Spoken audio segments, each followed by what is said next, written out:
Bab 1457. Harta karun kuno. Jangan remehkan klub apoteker kota kekaisaran ini.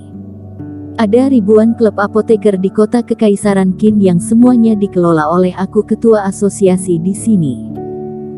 Kalau mau pil mujarab atau resep obat, hanya perlu satu kalimat. Eric Qin juga sedikit terkejut karena tidak menyangka prestasinya ini membuat Kuart Lu tergerak hatinya. Ketua Asosiasi Klub Apoteker Kota Kekaisaran Qin dari segi status seharusnya sedikit lebih tinggi dari Van Di Lai di wilayah timur. Lupakan saja, aku sudah terbiasa dengan kemalasan, ketua asosiasi, aku tidak bisa memikul tanggung jawab ini. Dan ketua asosiasi, kamu lupa, aku dari keluarga Qin. Ya, sangat disayangkan. Kuart Lu menghela nafas, tapi jika master obat Qin berubah pikiran, bisa datang kepadaku kapan saja. Saat keduanya mengobrol, Sarlene Qin telah menghapus air mata, dia berdiri dengan wajah memerah, dan memeluk Eric Qin. Eric Qin, terima kasih, kata Sarlene Qin dengan serius.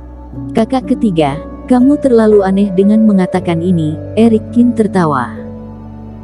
Dalam perjalanan pulang, Sarlene Qin melepaskan beban hatinya, jelas suasana hatinya merasa jauh lebih baik. Adik keempat, kamu telah sangat membantu kakak, bagaimana kamu ingin aku membalasnya? Apakah kamu ingin senjata ajaib, atau teknik klasik? Ketika tiba di gerbang istana, Sarlene Qin menoleh dan menatap Eric Qin dengan sangat serius. Aku tidak ingin apa-apa. Eric Qin tersenyum kecut. Bukankah sudah sepakat tidak akan menyebutkan ini lagi? Tapi jika aku tidak melakukan sesuatu untukmu, aku selalu merasa tidak nyaman. Kamu pasti sangat menderita di luar, dan kami tidak pernah membantu kamu. Bukan itu yang seharusnya dilakukan oleh seorang kakak yang berkualitas. Sikap Sarlene Qin sangat serius tanpa tanda-tanda bercanda. Eric Qin tersenyum tak berdaya, tapi hatinya seperti dibanjiri arus hangat.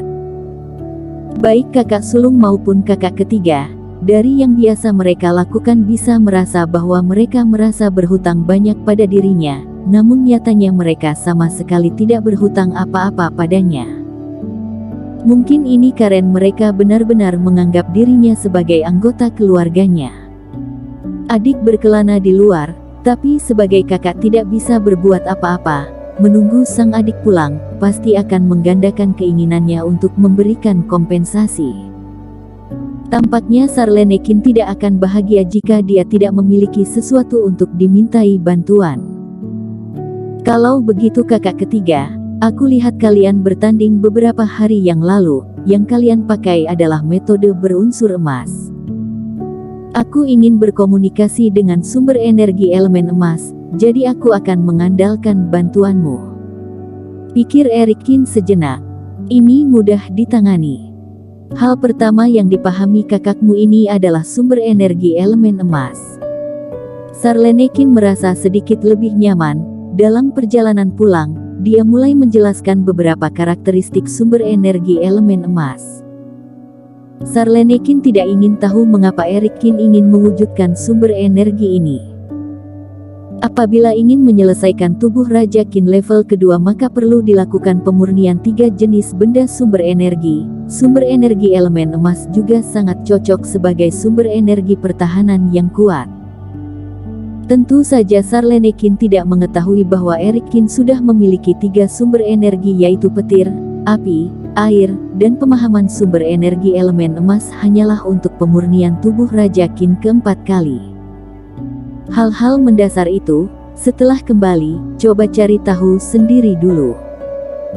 Aku akan datang kepada kamu pada sore hari, aku yakin kamu akan dapat memahami sumber energi elemen emas dalam waktu 3 hari. Sarlene Qin yakin. Eric Qin sedikit penasaran, dari mana asalnya keyakinan Sarlene Qin. Meskipun sumber energi 5 elemen adalah jenis sumber energi yang relatif mudah dipahami, meskipun kultivator tidak memahaminya saat naik ke level fase distraksi, namun akan mampu menyelami sedikit seiring dengan peningkatan latihan. Namun sumber energi elemen emas lebih sulit untuk dipahami dibandingkan sumber energi elemen air. Nampaknya kakak ketiga juga memiliki beberapa metode khusus. Sekembalinya Erikin pun sempat rileks. Setelah khawatir cukup lama, sepertinya buku Langit Tanpa Kata ini masih bisa diandalkan. Selanjutnya, Erikin mengeluarkan pedang dewa sesuai dengan petunjuk Sarlenekin, mencoba melatih langkah demi langkah, merasakan aura emas dan besi.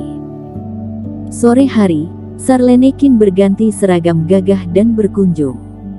Jalan, kakak ketiga akan membawamu ke tempat yang istimewa. Dengan kualifikasi yang dimilikimu, kamu dapat memahami sumber energi elemen emas tanpa kesulitan. Sarlenekin tertawa. Ngomong-ngomong, lebih baik memakai baju besi naga hitammu. Apakah berbahaya? Hati Erikin cemas dan bertanya lagi, tetapi Sarlenekin tampak misterius dan tidak memberitahunya akan pergi kemana. Namun, Sarlenekin memiliki karakter gemar bertarung sejak kecil, tampaknya metodenya tidak dapat dipisahkan dari pertempuran. Kedua bersaudara pun berjalan bersama, berjalan menuju kedalaman tanah leluhur keluarga Qin. Lokasi kota kekaisaran ini berbentuk datar di dua sisi, dengan sungai besar mengalir melalui kota di satu sisi, dan pegunungan mengitari di sisi lain. Sarlenekin membawa Erikin ke tepi tanah leluhur keluarga Qin yang dekat pegunungan. Lokasi di sini terpencil, dan sepertinya tidak berpenghuni. Adik keempat, lihat baik-baik. Sarlenekin berjalan ke kaki gunung, tiba-tiba mengeluarkan tokennya, dan kemudian menekannya ke batu biru. Tiba-tiba, batu biru penuh dengan lapisan kecemerlangan, dan Erikin melihat ruang di depannya berguncang dengan tiba-tiba, seperti kolam tenang yang memerciki riak, dan pemandangan di depannya berubah dengan cepat. Hampir dalam sekejap mata, gunung rendah pun menghilang, dan istana megah muncul di depan mereka berdua. Ini adalah tempat inti keluarga Qin. Hanya kultivator yang memenuhi kualifikasi tertentu yang akan mengetahuinya, dan hanya mereka yang bisa membawa orang. Sarlenekin menyimpan token, kemudian membawa Erikin ke tirai cahaya. Apa yang bisa kamu rasakan? Tanyanya. Aku merasa atmosfer sumber energi di sini tampaknya lebih kuat daripada dunia luar. Erikin merasakannya dan berkata, ya, inilah yang telah dikumpulkan keluarga Qin dari generasi ke generasi. Sarlenekin memperkenalkan saat mereka berjalan menuju istana. Sebelumnya kamu pernah berangkat ke tanah leluhur dan mengikuti ujian, mestinya sudah melihat roh leluhur. Di sana adalah ingat dari master fase transendensi keluarga Qin generasi sebelumnya, juga adalah tempat berkumpulnya sumber energi leluhur. Setelah mereka mati, meninggalkan sumber energi di sini. Erikin menarik napas dalam-dalam. Dia merasa mendapatkan banyak manfaat dengan mewarisi sumber energi 5 elemen Master Abadi Rui, dan di aula ini memiliki sumber energi tak terhitung jumlahnya leluhur keluarga Qin. Namun Erikin memiliki keraguan, sumber energi aslinya berasal dari langit dan bumi. Setelah kultivator mati, pada umumnya benda ini akan kembali ke alam. Leluhur keluarga Qin memaksa sumber energinya untuk tinggal, apakah ini mudah? Tentunya leluhur kita mampu menyimpan sumber energi di tanah leluhur dengan mengandalkan harta karun yang mungkin berasal dari zaman kuno. Seolah melihat keraguan Erikin, Sarlenekin menjelaskan. Harta karun ini dapat menyimpan sumber energi. Erikin bertanya dengan heran. Ya, setiap generasi Kaisar Qin dan anggota keluarga Qin adalah kuat, selama tidak ada kematian yang di luar dugaan. Ketika saatnya meninggal, mereka akan meninggalkan benua ini dan memasuki ruang asing yang dibuka oleh harta karun. Setelah kematian, sumber energi akan diatribusikan ke ruang asing itu, kita pun menggunakan ini untuk menyimpan sumber energi. Saat keduanya mengobrol, Sarlenekin mendorong pintu aula utama dan melangkah ke dalamnya.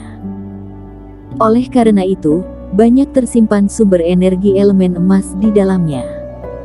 Selama mengikuti cara aku, dijamin hasilnya bagus. Eric Kin mengangguk, merasa sedikit penasaran, seperti apa ruang penyimpanan sumber energi ini. Aula besar itu cukup kosong. Setelah keduanya masuk, seorang senior yang terlihat sangat tua keluar dalam satu ruangan. Bersambung.